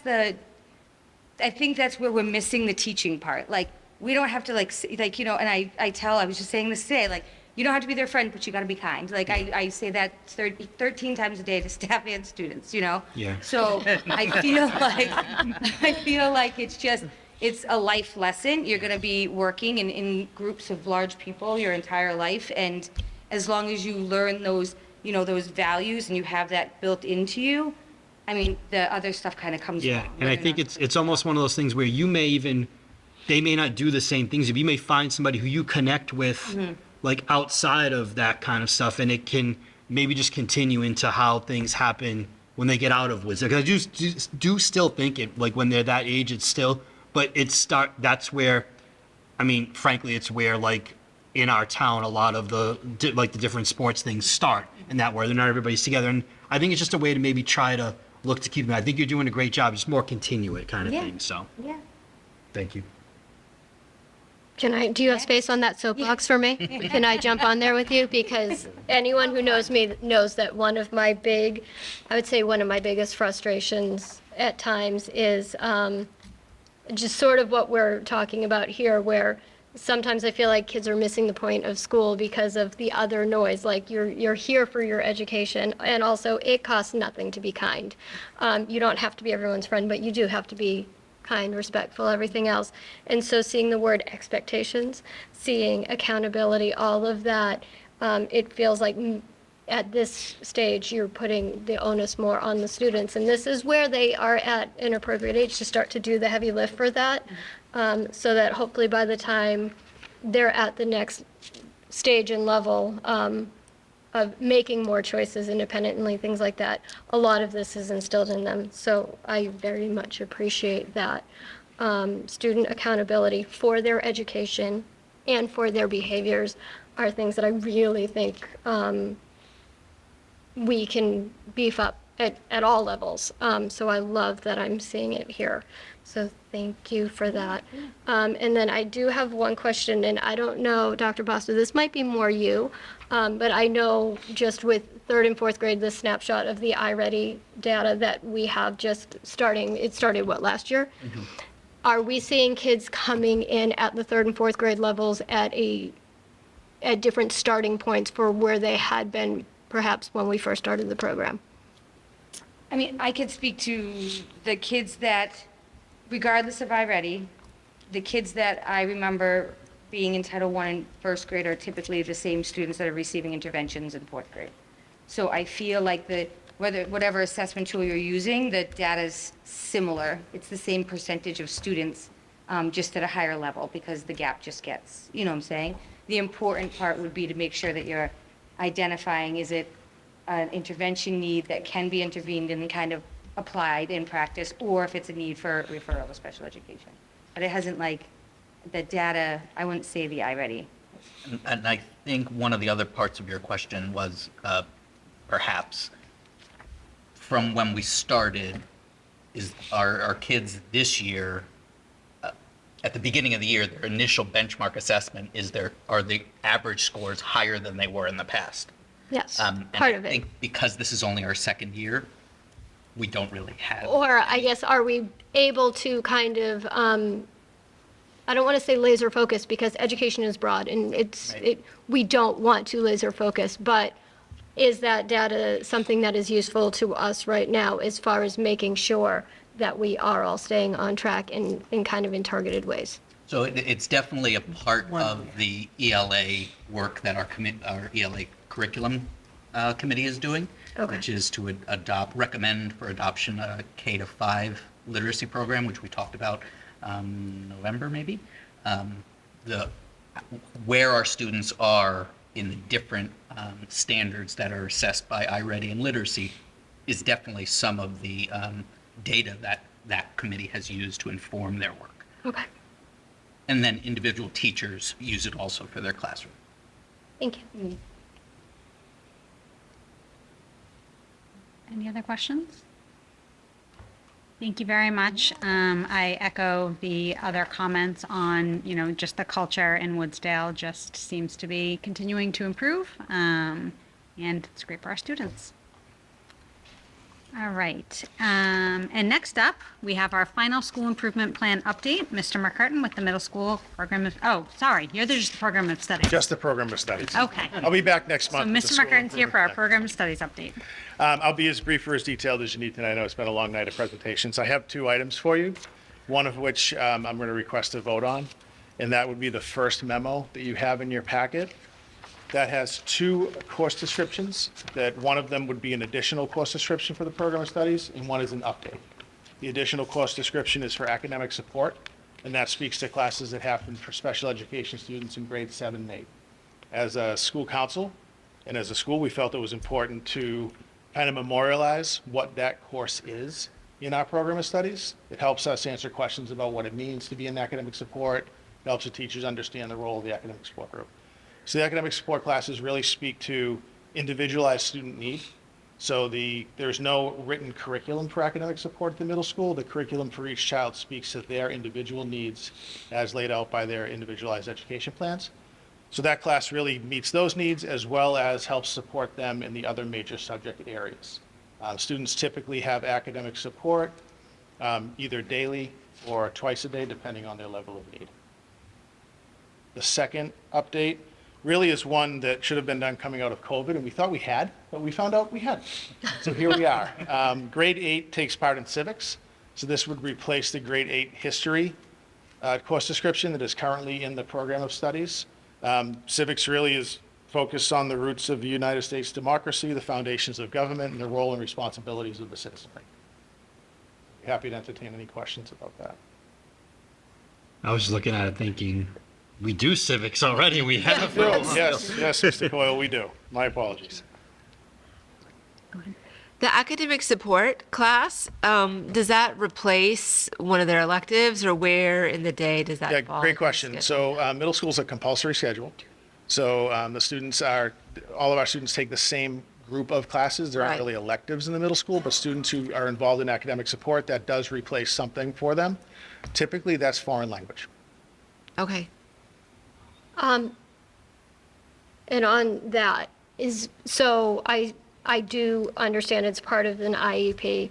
Is there room for, say, someone who might have a 504, facing executive function issues, things like that? Is this solely for, as written in an IEP? Great question. That's evolved over the course of time. I think if we went back 10 years, the answer probably was no. There weren't students in academic support unless they had that mandated by an IEP grid. However, we have changed that, to make sure that we're accepting of students that require that level of need, regardless of whether they're on a 504 or an IEP. Typically, it is a 504 or an IEP. It's not students without one of those documents. If you have that level of need, you would have that documentation behind you. It's mostly, the vast majority are students on IEPs. Okay. And so it's not written in here. I just want to be sure that this isn't written in a way that's going to preclude someone with a 504 or something maybe that I'm not thinking of that would potentially benefit from this. That's not how this is written, correct? So I could amend the language to include students with disabilities rather than IEPs. However, the academic supports typically runs off of the IEP goals, and I think that's important to keep stated in here. Okay. Yeah, a student who is on a 504 who has a specific need that could be met through the academic support class, we could do using this language, but the major focus of academic support is for students on IEPs. Perfect. I just wanted to be sure the language as I was reading it didn't preclude someone from potentially reaping benefits that they could use from it, just if it's written too specifically. It would have to be something, it is a very specific class, Right. so I would, And it's rare that a student with a 504 is on an academic support grid. Typically, those are students that have had some form of interruption in their learning, and that's a requirement they need the following year in order to bring them back up to speed, but they don't have an identified specific learning disability that would qualify them for an individual education plan. Okay. good question. And I understand that this is very much for the student's benefit. And I don't know if it would be like mandated by or if the IEP, if you have an IEP, if this would be mandated. But if for any reason a parent learned that this would replace Spanish or another course and could they say, no, thank you, I want my kid to Sure, great question. That's a conversation that happens during the IEP team meetings. Okay. And then we do our best to schedule it in a way that meets that requirement or that request. Many of the students, like Dr. Robbins had said earlier, reading tends to be the most difficult space for a student with a learning disability. And the acquisition of a second language, while they still have a deficit in that area, tends to be even more difficult. So that's really why it's Spanish that typically Okay. is the course that is not met. But we have had instances where a family felt very strongly that the Spanish experience was more important, and we made other arrangements. Okay. Any other questions? I think it's also important, a student on an IEP doesn't automatically Correct. Get academic support class. Okay. That was something that is a decision of the team. Correct, and you'll see they start in grade 7. They continue through Abington High School. That's a scheduling component in grades 5 and 6 and below. Those needs are met through individualized service delivery grids with if you've ever seen an IEP, it's like a 5 times 30 ELA or a 5 times 45 math or what have you that meets those needs. But when we get up into the more rigorous schedule of a real secondary schedule where kids are bouncing between 7 classes a day, it really needs to be implemented on the daily schedule in academic support grid. Great. So this is the one I would need committee approval to include in the program of studies. So if no other questions, I'll be looking for a motion to approve the Abington Middle School Program of Studies as presented. I can make the motion. I'll second. All in favor? Aye. Thank you. The second memo you have is informative and hopefully will not be something we need to put in place, but this does outline changes that would need to be made to the program of studies should an override vote not pass in Abington. It is a multi-page memo, so I apologize, but if you go to page 2, you'll see that I have, hopefully it translated for your copies, but in bold, there's the changes and there's strikeouts to what the changes would be. I'll walk through those changes with you quickly. I know you've had this information before, so please stop me if you'd like. The digital literacy on page 2, grade 7 and 8 students typically have that 60 days a year. That would be down to 30 days a year. If you skip down to STEAM, grade 5 and 6 STEAM, which was meeting 2 classes per week, would not meet at all. Grade 7 and 8 STEAM, which met 60 days per year, would meet 30 days per year. The Spanish classes, which currently meet 180 days per year, would meet 90 days per year in grades 7 and 8. And on the last page, we do detail academic lab numbers for grades 7 and 8, and I'll get to why grade 5 and 6 isn't on there in a minute. Because of those other reductions in those areas, in order to fill a 7-period scheduled day for students, grade 7 and 8 students would have 180 academic labs per year. Hopefully, that's one per day. And we are working very hard right now to schedule that one per day, but it is that on average, is what it would be for students. I know that's been talked about before as well. Grade 5 and 6 is not represented there, purely because at grade 7 and 8, the academic lab is on their schedule. It's in a scheduled day for those students. At grade 5 and 6, those academic labs happen in homeroom with their homeroom teachers, but they are currently meeting 3 days a week in academic lab, and that would be raised to 5 days per week next year. And again, this is something that I believe I would need to bring back to you based on voting that will most likely be happening over the next few weeks.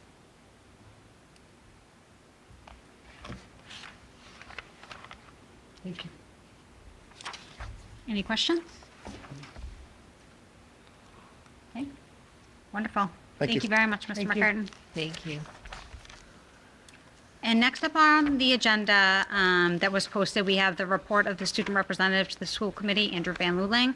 Unfortunately, due to an academic scheduling conflict, he was unable to make it tonight, so we will postpone that to hopefully the next meeting, which I believe is after he's done with school, so we will touch base with him and find out when we will hear from him. So now we're going to move on to the report of the superintendent, Dr. Michella. Thank you very much. Good evening.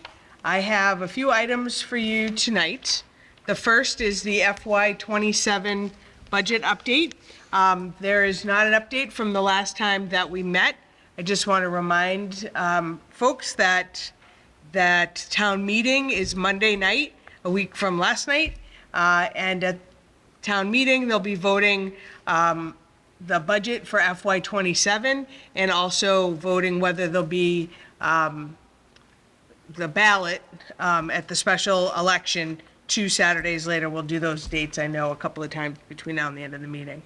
I just want to remind people the impact of the Proposition 2.5 override on the school department. If the override is successful, it would allow us to maintain our current programming, our class sizes, and our student supports. It does not add anything to what we are doing today, but it keeps what we have. If the override does not pass, the district will need to make difficult reductions that will affect staffing, class sizes, and opportunities for students. And those cut in positions are, you can see up on the board, and it includes a total of 28.1 full-time equivalents. So a reduction of 28 positions from the Abington Public Schools. And what does that mean? It means that there'll be larger class sizes and less individualized supports. It means there'll be fewer academic and mental health supports. It means there'll be fewer courses and learning opportunities in the middle and in the high school. It means that there'll be reduced direct instructional time or an increase, as Mr. McCurtain was talking about, in academic labs or study halls. There'll be a loss of early intervention programs at the elementary level and loss of early intervention programs such as reading interventions and math interventions do have a correlation to special education referrals. Students who aren't successful or aren't reaching the level of success in the classroom may be referred for special education evaluation and may or may not qualify for special education, but through early interventions outside of special education might have been able to overcome that learning challenge. Reducing college and career readiness opportunities by eliminating coursework at Abington High School. And these cuts will have a direct impact on the daily operations of our schools through reductions in custodial services, IT services, and administrative assistant services. All of this information can be found on the Abington Public Schools website. If you go to the top right corner of our website, abingtonps.org, it has all of our budget information, and it includes the budget, this last budget presentation.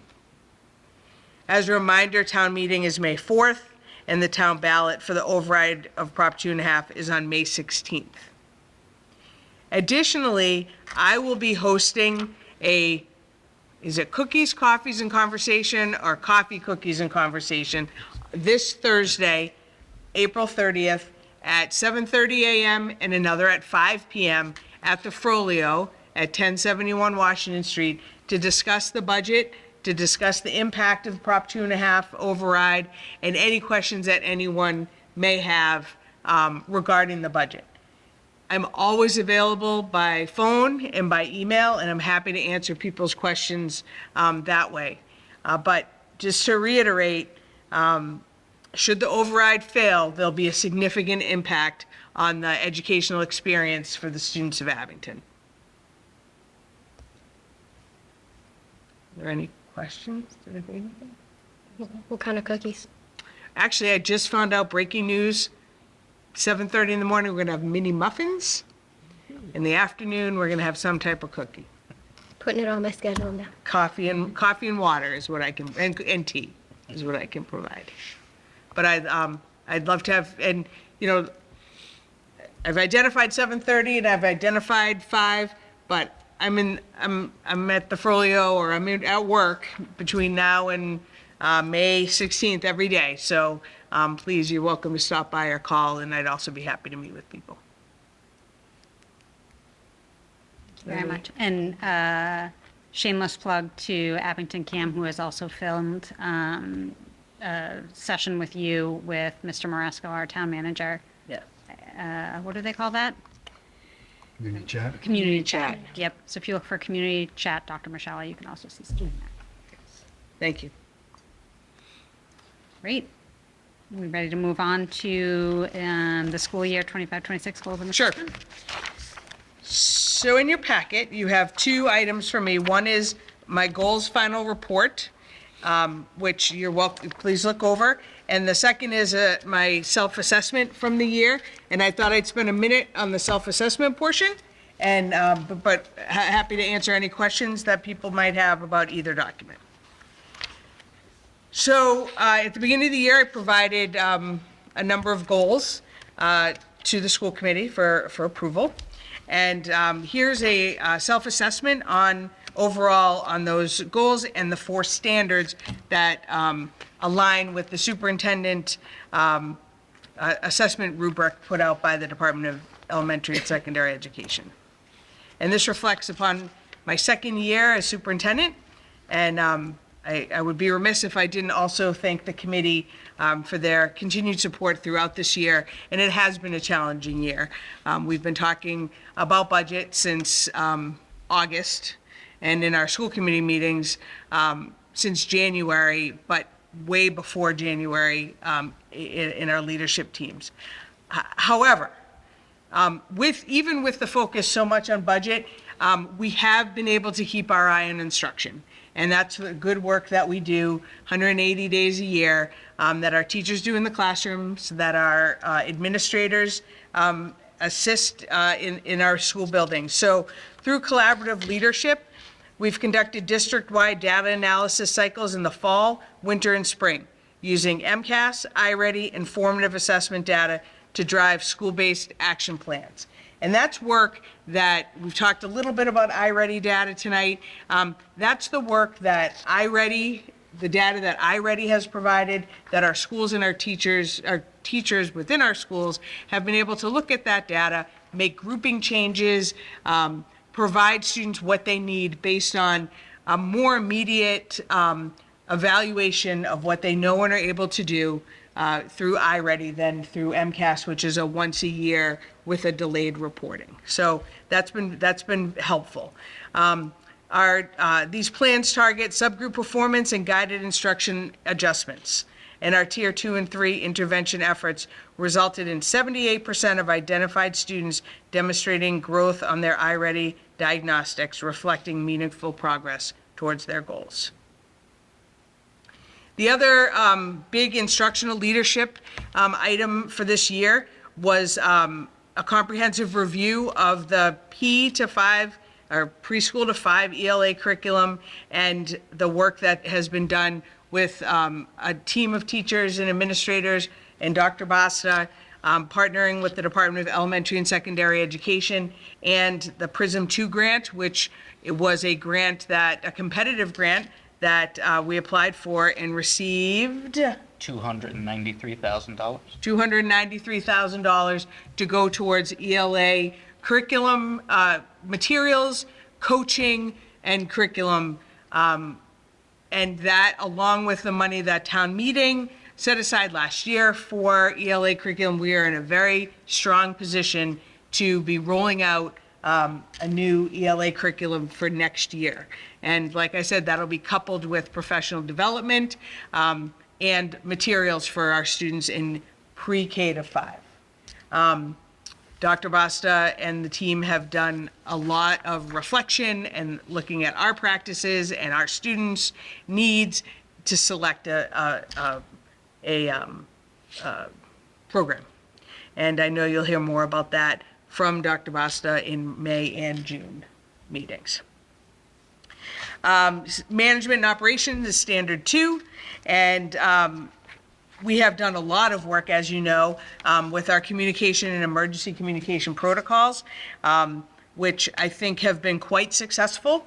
And again, thank you to our administrators, to our central office team, and to our families for understanding our emergency protocols. And the time it takes for us to get information out, should there be an emergency, isn't always immediate, but it's as soon as we can. And ThrillShare has been excellent and easy to use relatively, unless you're calling a snow day, and then it's really nerve-wracking, but not really. But it's been it's an easy way to communicate with families, and it's in their native language. So that has been beneficial. We also spent a day working with the Abington Fire Department, Abington Police Department, and an outside consultant from the RAC Academy. And we looked at our emergency protocols for all of our schools. And it was, we often will talk to police and fire about our emergency protocols, but to be police, fire, and schools all in one space with aerial photographs of our schools and evacuation sites and where would buses go and where would reunification sites go. It was a very, very valuable experience for all of us and something that Chief Bonnie put together. So that was early in the year and great. And finally, under standard 2 around management and operations, it was a really challenging year, and we'll know in the coming weeks around the budget for FY27. But throughout the last few months, being able to work with a group of administrators and school committee to look at what cuts would need to be made and take a very surgical, intentional look at all of our positions, using our goals that are shared among the committee and among our leadership team has been something to be proud of, not to be happy about, but something to be proud of. I think that we took an approach that needed to be taken. So it was hard, but it was the right way to do it. Standard 3 is around family and community engagement. And again, our partnership with our police and fire department strengthened community connections while supporting students and staff safety. We are still work in progress around consistent and communication protocols for our classroom teachers. One thing I am happy to report is that a great majority of our, I don't want to say 100% because then I'll be proven wrong, but a great majority of our staff are using Rooms and ThrillShare to communicate with our families. And our next step is to look at, is to continue to have conversations around protocols, around frequency and content. And something I thoroughly enjoy is being at school activities, whether it's school plays, band presentations, plays, athletic events. I met with the leadership class at the high school last week. Being in and about our schools and talking to our students and our families is something that that I get great pleasure out of, and it, I think, helps people feel welcome, and hopefully that I'm more approachable to ask those difficult questions too.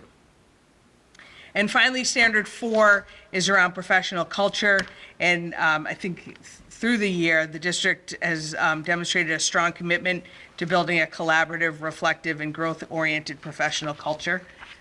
If nothing else, listening to our school improvement plans tonight, I think highlights that in each of them, each of the school improvement plans, or both school improvement plans, really talking about school as a community and the importance of that. And I think that that is a goal that we all share. And so I'm happy about that. We did continue our learning walks this year, and we visited each school, a number of classrooms within each school. And one of the highlights that, or one of the major reasons I believe that that our learning walks are so valuable, well, there's really two. One is calibrating what we all see. So if we go into a classroom and observe teaching and learning, to come out and, as professionals, as educators, as evaluators, what did we see during that time? And are those consistent with each other?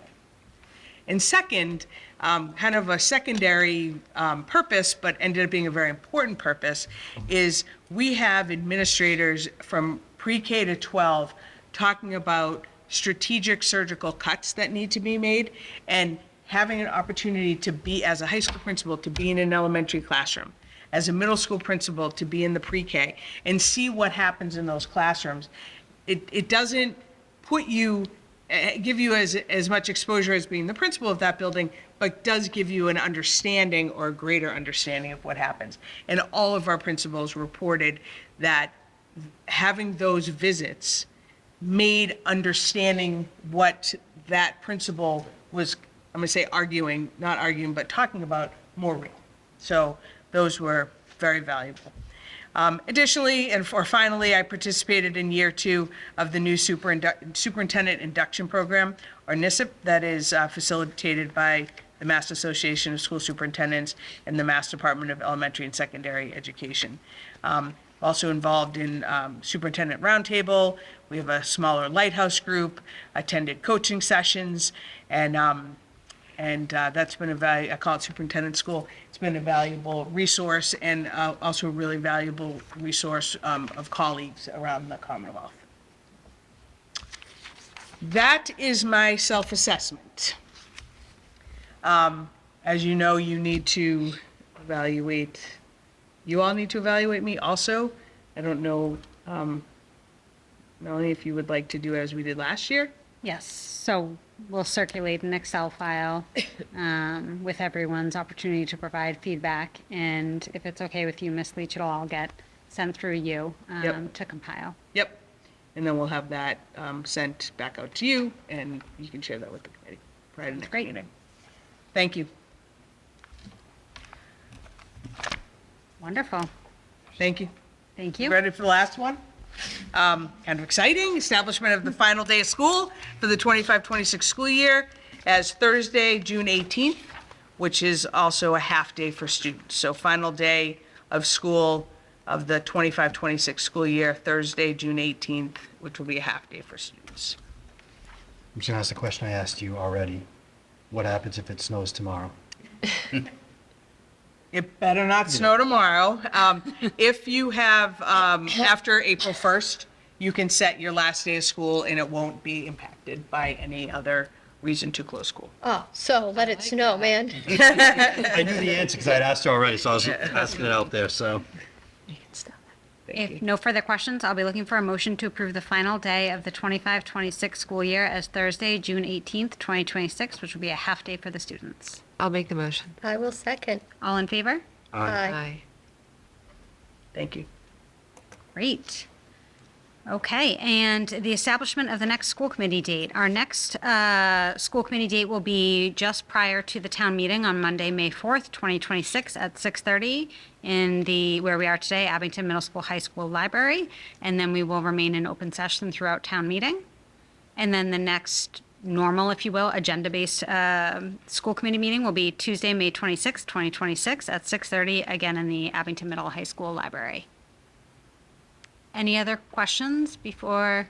No. You have a question? Super briefly, under informational. Yes. In your packet, we have basically a report card from auditors from DESE, essentially, the Department of Elementary and Secondary Education, as part of the federal entitlement grants program. So Title I, Title II, Title III, and Title IV. Districts receive varying amounts of money as a grant annually based on different demographics in their schools, in their town. Every few years, to make sure that we are using those funds appropriately and within the guidelines from the federal government, an audit takes place. So in your packet, there is a report card that we met all of our goals and we are using all of the funds within guidelines. So that's good news. At the same time, I would like to say that Dr. Robbins is spearheading 2 other audits that are happening this year, and he'll be reporting on those in the coming. Sounds like a blast. So much fun. Good report card. Any other items before we move on to dates to remember? Okay, so on dates to remember, as Dr. Michelle mentioned, on Thursday, April 30th, this upcoming Thursday, 7:30 in the morning and 5 at night in the Frollo Building, coffees, cookies, and conversation with Dr. Michelle. On Thursday, April 30th at 6 o'clock, Abington High School Open Mic Night, which also includes a fashion show, which is really cool if you haven't been. And I brought my kids even when they were little, so not just open to high school students, open to the younger kids as well, and non-community members, non-school community members. Monday, May 4th at 7 p.m., town meeting in the Abington High School auditorium. And for that, I believe the request was everyone check in by 6:45 to make sure we have quorum to meet the town meeting. Wednesday, May 6th, 6 o'clock, Celebrate the Arts at Abington Middle High School, which also includes a 7 o'clock show of the 7th, 8th grade chorus concert. Again, that's a fantastic event that you don't have to have a student to enjoy celebrating the arts. So please bring, come all. Monday, May 8th at 4 p.m. 4 p.m. Abington Middle School PTO. I feel like maybe that's a typo. I think that's a 7 p.m. start for Abington Middle School PTO. Did you say that May 8th? May 11th. May 11th. Yep. Okay. Did I say May 8th? I meant to say May 11th. Okay. It's been a long night. Thursday, May 14th, 7 p.m., the Abington Middle School drama performance of Alice in Wonderland. Right? Alice in Wonderland? Did I get that correct? Okay. Saturday, May 16th, the election for the override, which my understanding is that ballot will just be the override questions at Beaverbrook Gym.